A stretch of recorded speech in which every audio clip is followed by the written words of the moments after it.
Have you ever been to a funeral that went horribly wrong? My husband and I had a rocky relationship, but when he was diagnosed with terminal cancer, I put my issues aside to support him. I had to quit my job to become his full-time caregiver as he got sicker and sicker.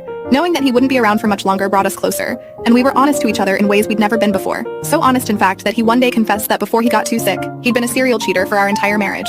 He estimated that he'd slept with about 50 women since we'd been together. He told me about all the business meetings and golf trips that were really meeting girlfriends and women he met online. I was furious, but I felt so conflicted. 5 minutes ago, I'd felt so close to him, and pretty soon he was going to be gone forever. I thought about leaving him, but I still loved him, and I couldn't stand the thought of him dying alone. When he did pass away 2 months later, I stood on stage at his memorial service to speak. I started to talk about what a good man he was, and then completely broke down and started sobbing. Before I knew it, I was telling this audience of our friends and family, including his mother, about what kind of man he actually was, how our entire marriage was a lie, and I never even got to be angry at him for what he did to me because he was dying, how I loved him and he betrayed me over and over. I told them after the service I was going to get disease tested to see if he gave me one last parting gift. The room was dead silent when I finally stopped talking. It was so